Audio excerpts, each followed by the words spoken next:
Welcome back. I'm your host, Nick Scroggs, and today on Brickonomics, I want to talk about something that every builder deals with every single day, and that's job costing. Let me set a scene that I think a lot of builders have lived through.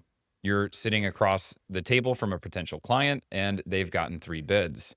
Yours is the highest, and they look at you and they ask very reasonably, why? Now, here's the uncomfortable question underneath that moment. Do you actually know why?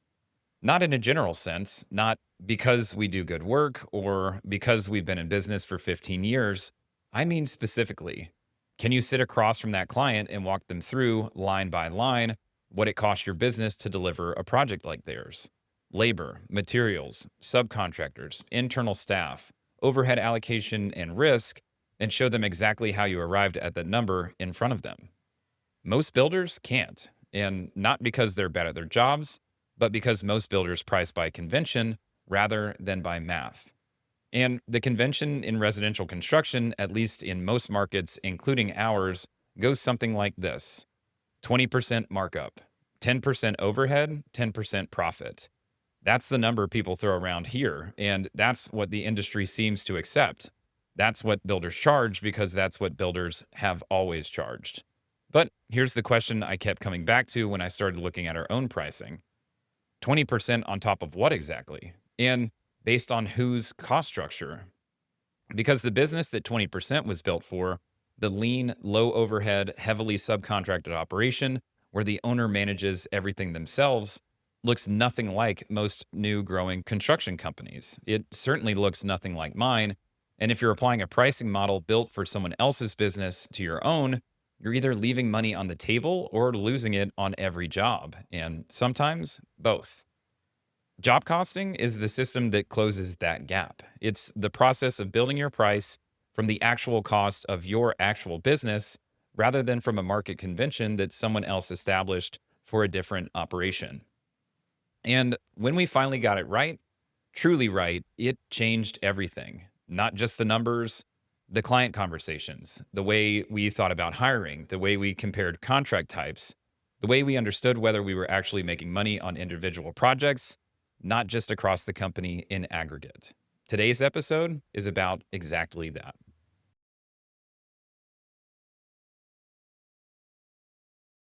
Let's start with the 20% myth and why it's the wrong foundation for most construction businesses. The 10% overhead, 10% profit model has been floating around residential construction for as long as most people can remember. And to be fair, it's not just a random number.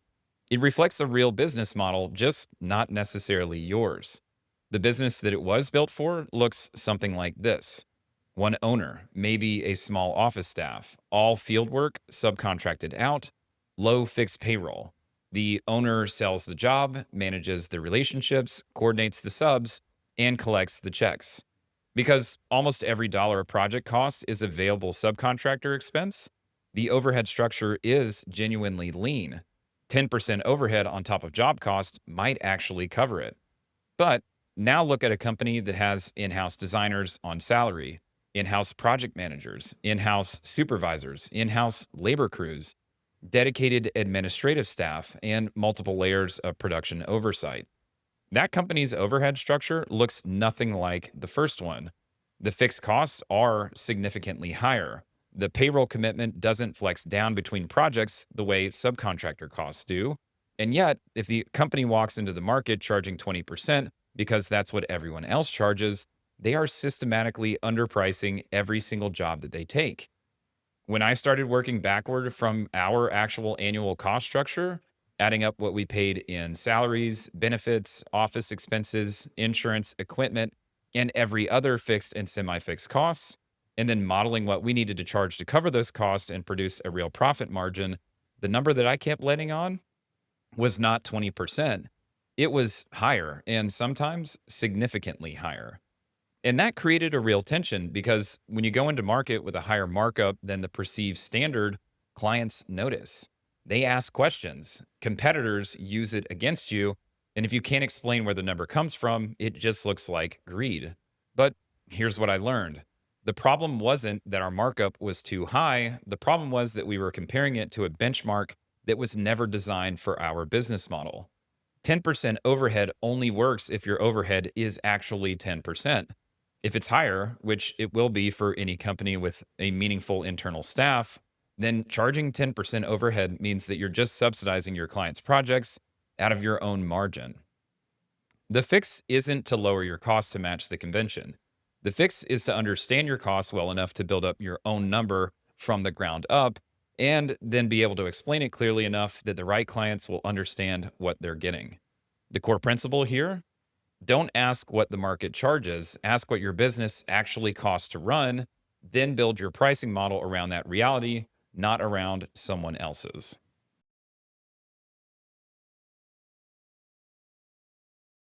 The single most important job costing realization that we have, and the one that I think changes the math more than anything else for companies with internal staff, is this. If an employee is working directly on a project, they are a job cost, not a fixed cost.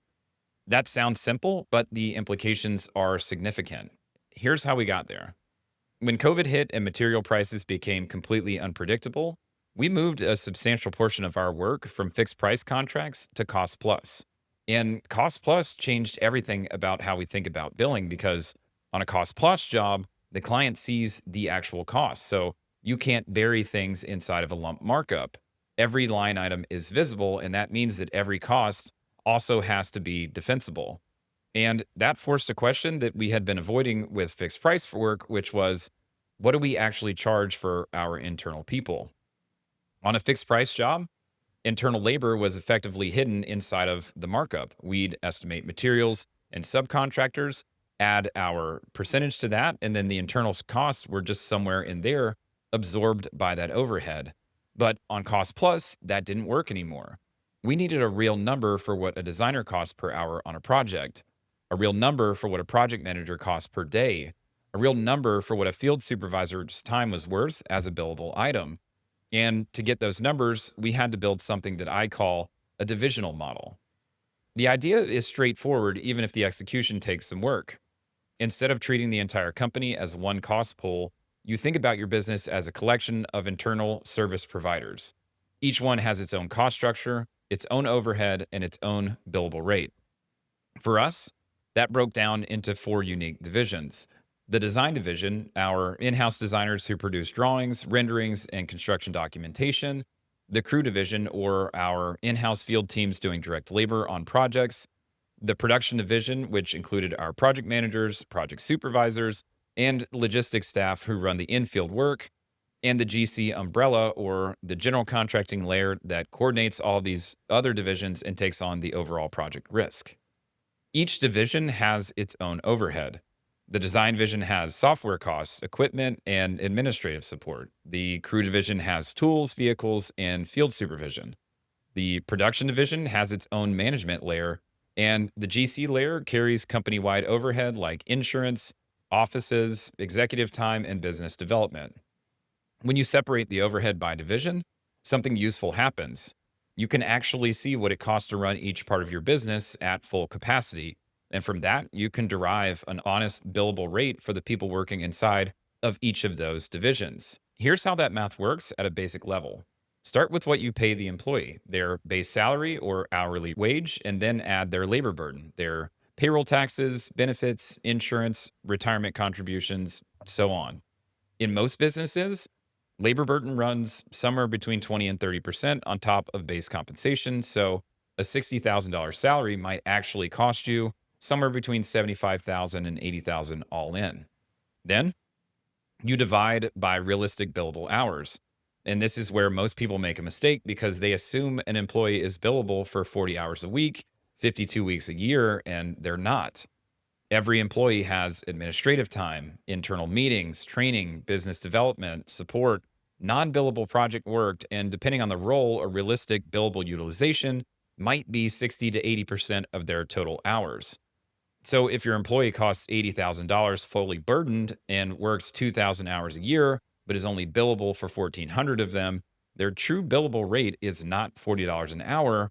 It's closer to $57 an hour. And that gap matters because if you're billing them at 40, you're losing $17 an hour every hour that they work, and you're not seeing it because it's buried in the overhead. Once you have honest billable rates, you have two choices for how to present them to clients: as a time based line item or converted into a percentage of total project costs that you add as a labor allocation. Both work. The key is that the number is derived from real math, not from convention. Here's the moment that told me we had gotten the job costing right. After we built out the divisional model and started billing internal staff as true job costs, I ran a comparison. I took a representative project type and priced it in two ways. Once as a fixed price contract with our original markup, and the second time as a cost plus contract with all internal labor billed at our newly derived rates. They landed within 5 to 10% of each other. And that might not sound dramatic, but think about what it means. If your job costing is accurate, if your fixed price estimate truly reflects the cost of your business delivering that project, then a cost plus contract on the same project should produce nearly the same number because cost plus is just fixed price, but with the math shown. The underlying cost is the same, only the presentation changes. If your fixed price and cost plus estimates are wildly different, that gap is actually telling you something. Either your fixed price markup is disconnected from your real costs, or your cost plus billing isn't capturing everything it should. Either way, someone is absorbing the difference, and most of the time, it's you. For smaller operators who aren't running multiple divisions, the principle still applies. You don't need separate legal entities or separate bank accounts. You just need separate visibility into your existing P&L. Tag your revenue by type. Track what each category of work contributes to covering its own costs. Most accounting software supports this already. The discipline of separating the visibility is the thing that really matters, not the organizational complexity.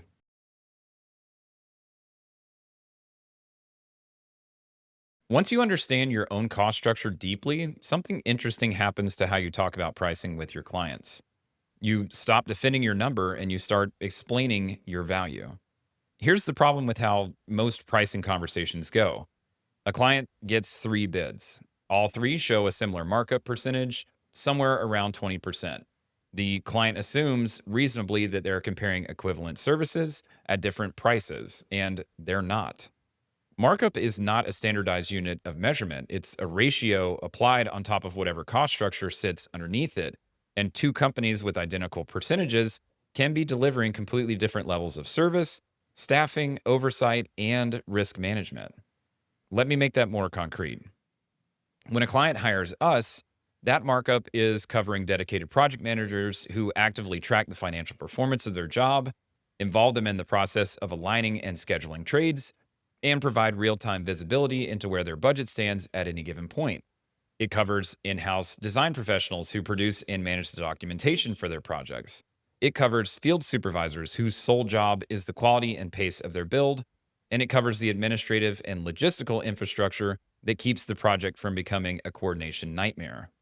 When a client hires a single operator working alone at a similar markup, that markup is covering one person doing everything: selling, estimating, designing, managing, building, billing, and following up. That person may be excellent at their job, but they're only one person. And when they're on your job site, they're not on the phone with your supplier.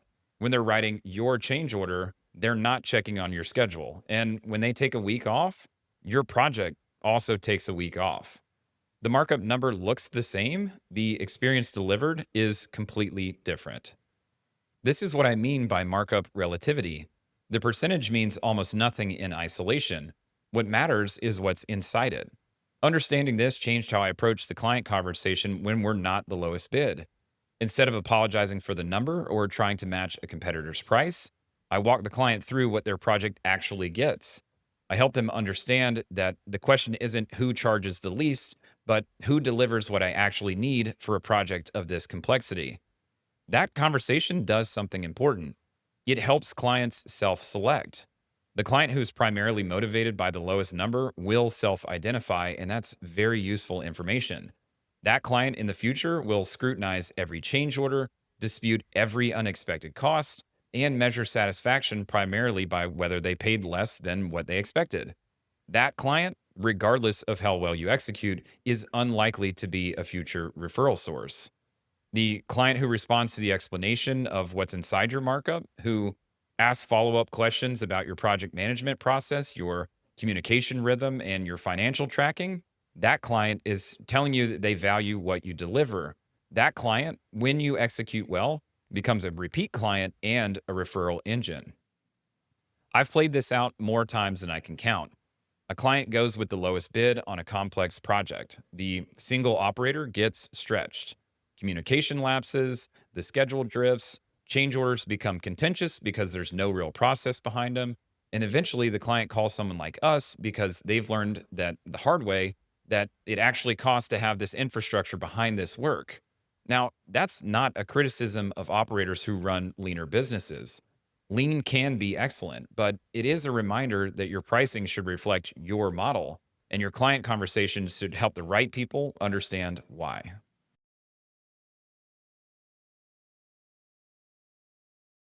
There's a story that I want to tell you about a mini split unit. We had a project where our estimator, who is great at their job and has been with us for years, simply missed a mini split unit in the original estimate. It wasn't a judgment call or a scope dispute, it was a miss, a line item that should have been in the budget that simply wasn't there. By the time we caught it, the contract was already signed, the project was already underway, and the unit needed to be specified, ordered, and installed. And the cost of that unit, equipment plus installation, came in at almost exactly the full amount of the contingency that we had built into that project budget. So here's what happened. We went to the client, told them what had occurred, explained the miss clearly and honestly, and then told them that because of the contingency that we had originally built into their budget at the start of their project, that their cost was not really going to change. They were disappointed. Of course they were. Nobody wants to hear that their contractor missed something, and there was a moment of real discomfort in that conversation, but the project ended up finishing strong. We came in at or below the original budget number, and that client became a repeat client. The contingency didn't just save the estimate, it actually saved the client relationship. That's the real purpose of contingency in a job costing system. Not to pad the number, not to create hidden margin, but to price honestly for the reality of what residential construction actually is. And the reality is this: there has never been a residential construction project in the history of the industry that didn't have at least one thing that was missed, underpriced, or discovered mid build that nobody anticipated. Not one. The scope will change. The existing conditions will surprise you. The market will move, and lead times for things will shift. Something that was $8,000 when you estimated it is now going to be $11,000 when you go to buy it. We learned this the hard way on our early fixed priced work. We would price a bathroom remodel. We'd include the floor replacement. We'd get into the project, pull up the floor coverings, and then find out that the framing underneath was damaged or that the subfloor was inadequate for the weight of the new shower that the clients wanted. Or in an older house, that the floor joists themselves needed to be sistered before anything else could happen. None of that was in the scope. None of it was visible during the estimating period. And more than once, we were told by a client that because it was a fixed price contract, it was something that we should have expected, even though no reasonable estimator could have known this without tearing up the floor first. We ate those costs because we wanted to preserve the relationship, because we believed that doing right by the client was the long term play. And it was, but it was also expensive and it was also avoidable. The fix came in two parts. First, we got much more specific about our scope language, what existing conditions meant and didn't mean, and what was explicitly excluded, and what would trigger a change order.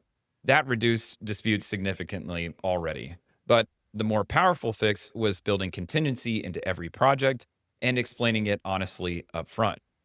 For us, that's typically 5 to 10% of the total estimated job cost, depending on the complexity and the age of the project. Older homes get higher contingencies. Projects with significant unknowns like full gut renovations, additions over crawl spaces, or anything that touches the original structure, those usually get a higher contingency. Straightforward new builds with clean scopes get less. And we tell clients exactly what the contingency is for. The language that I use is something like this: this is a contingency for errors, omissions, and price escalations that we didn't anticipate. And I want to be honest with you. On a project of this scope with 1,000 line items in the estimate, some of those numbers will be wrong. That's not a failure of process, that's the nature of residential construction. This is a one of a kind project, and we're using historical data to predict future costs. The contingency is how we make sure that when those moments happen, that they don't affect your overall budget. Yes, that means admitting upfront that we're going to make mistakes. And yes, that feels counterintuitive, but every builder listening to this knows it's true. The question is whether you price for that truth or pretend that it doesn't exist and let the client find out mid project.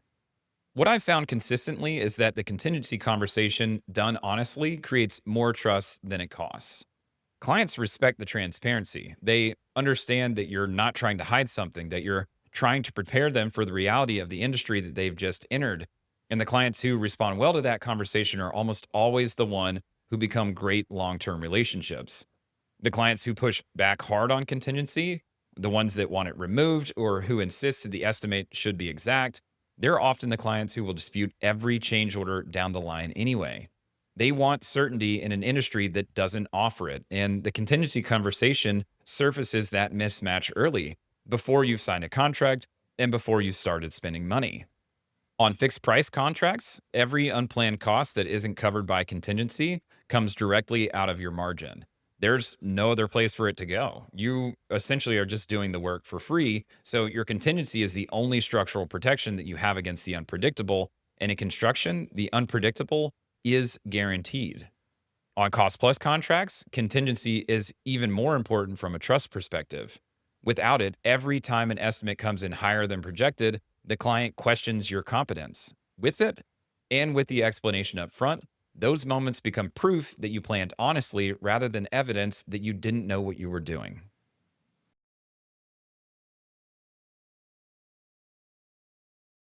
If you're listening to this and your current job costing system is somewhere between gut feel and whatever worked last time, here are 5 concrete steps to start building something better. Step one, separate your costs honestly. Go through your existing cost structure and ask for each expense category whether it truly belongs in overhead or whether it directly ties to project delivery. Salaries for people that work on projects are going to be job costs. Software used for project management is also a job cost. The rent on your office building is overhead. Your business development expenses are overhead. This separation is the foundation that everything else is going to build on. Step two, build billable rates for your internal staff. Take each employee whose time is billable to projects and calculate their fully burdened costs. Base pay plus taxes, benefits, insurances, and other direct employment costs. Then estimate their realistic billing utilization. What percentage of their working hours actually goes towards projects versus internal administration? Divide the burden costs by those billable hours, and that's now your billable rate. If you've never done this exercise before, the number will probably surprise you.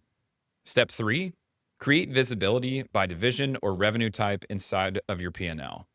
You don't need separate bank accounts or separate legal entities. You need tags or categories or something like that inside of your existing accounting system that will let you see each type of work and how it's contributing to covering its own costs. Design revenue goes against design costs. Field labor revenue against crew costs. Production management revenue against production overhead. And when you can see each piece independently, you'll know immediately if one part of your business is subsidizing another. Step four, stress test your markup by running the comparison. Take a representative project type and price it as both fixed price and cost plus contracts. Use your fully loaded job cost, including internal labor, at an honest billable rate. See where the two numbers land, and if they're within 5 to 10% of each other, your costing is likely working. If they're significantly further apart, the gap is probably telling you something. Either your fixed price markup is disconnected from your real costs, or your cost plus billing isn't capturing everything that it should. The last step, build contingency deliberately and present it transparently. Decide your contingency range based on your project type and complexity. Document what it covers, errors, omissions, and price escalations. Include in the explanation to your client presentation. Make it part of your standard scope conversation, not something buried in your fine print. The transparency will serve you far better than the protection ever could. The goal of all of this is not to create a perfect estimate.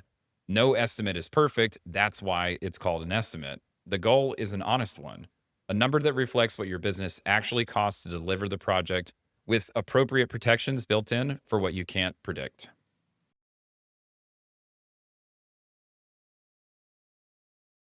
Before we close, I want to take a minute to address a few things that I hear regularly that I think lead builders in the wrong direction on job costing. One, always winning the job at 20%, so believing it must be right. Getting the job and pricing the job correctly are not the same thing. If you're winning every bid, you might just be underpriced.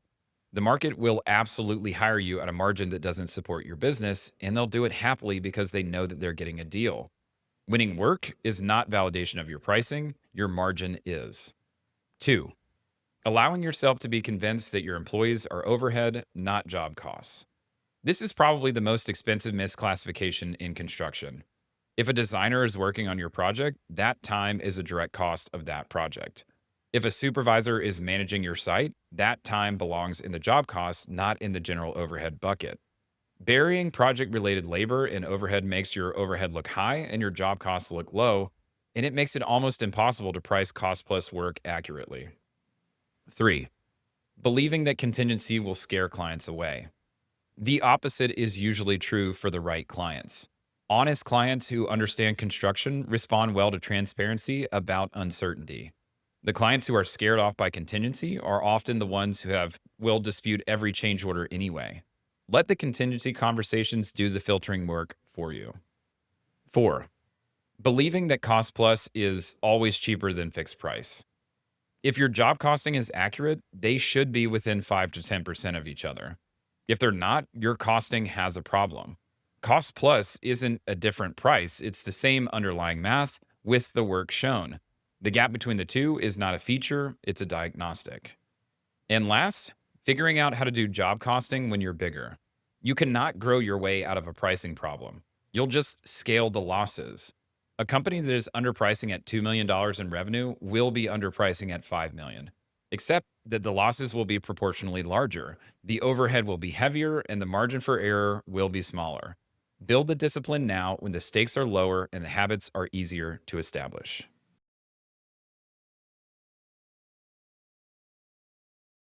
Here's the thing about job costing that I want you to take away from this episode.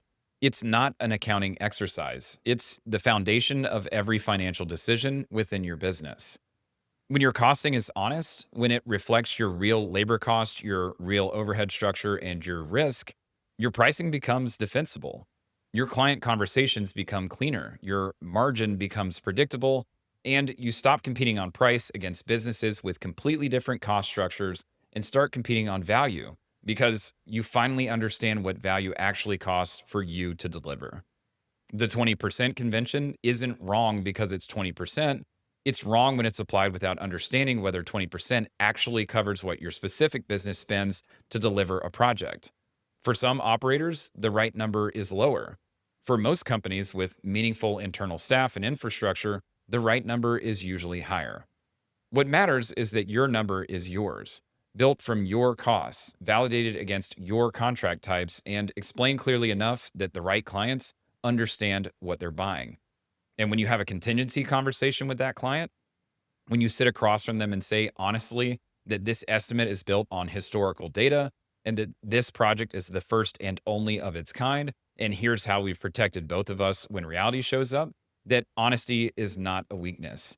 It's the thing that separates builders who earn long-term relationships from builders who win jobs and lose clients. In the next episode, we're going to talk about overhead, what I call the silent killer of growing builders. You now know how to cost a job. The next question is whether the company sitting on top of those jobs is sized correctly for the work that you're actually doing. Because overhead is the expense category that can look perfectly reasonable for years and then quietly become the thing that's consuming everything you're earning. Thanks for listening to Brickonomics, and I'll see you in the next one.